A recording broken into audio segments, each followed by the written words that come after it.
Lent 4, Luke 15, 1-3, 11b-32. By this time, a lot of men and women of doubtful reputation were hanging around Jesus, listening intently. The Pharisees and regional scholars were not pleased, not at all pleased. They growled. He takes in sinners and eats meals with them, treating them like old friends. Their grumbling triggered the story. Hi there, I'm Wendy, and good morning, everyone. It is great to be here this morning. Let's call out Robbie so we can share this wonderful day with us. 1, 2, 3. Robbie! Good morning, Robbie. Good morning. Robbie, is that the best you can do? Isn't it great to be here? Oh yeah, just great. Robbie, you don't seem very enthusiastic. Is everything all right? Well, it's just not fair. What's not fair? The gospel reading this morning about the two brothers. It's not fair. The story of a younger brother and an older brother. The younger brother goes to his dad and says, Dad, I'm out of here. This place is so boring. I want to go out into the world. I don't want to go to bed at 9:30. I'm sick of you telling me to turn off the computer, and I'm sick of having to eat my vegetables. Give me what you'd leave to me if you were dead. ouch, that must have really made the father sad. It sure did. The father loved his son so much. But the dad said, okay, if that's how you feel, I'll give you your inheritance now. And then what happened? The younger son went out into the world with all the money he was given, and he spent it on parties and, fast camels and fancy clothes and pricey restaurants.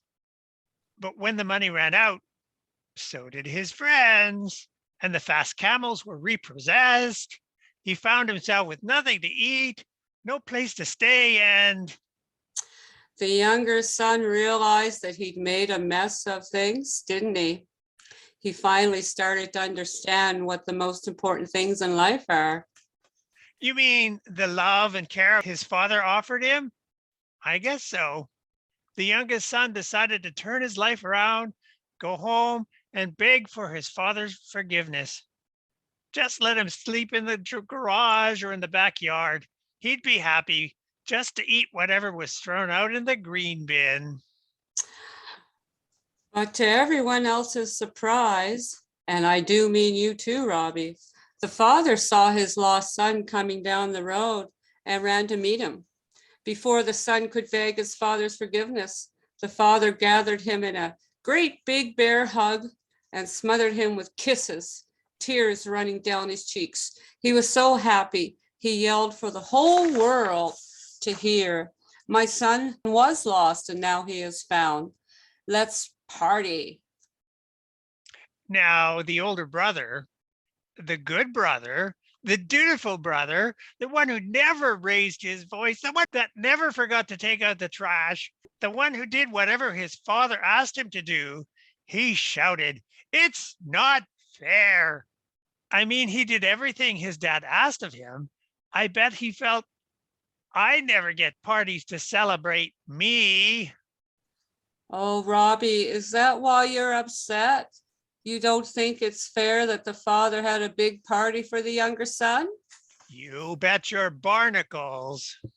Well, Robbie, here's the thing about God. God's not fair.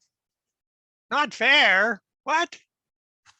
Nope, at least not fair in the way we often think is fair. God's love is not fair because God's deepest desire is that we love God and that we learn how to love one another, not counting the cost. So the youngest son lost his way.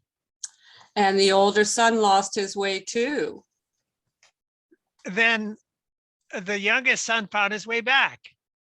And the father's greatest hope was that the older son would find his way back too. Huh. I never looked at it that way. You know what, Wendy? I'm glad God's not our kind of fair. Me too, Robbie. Amen. Amen.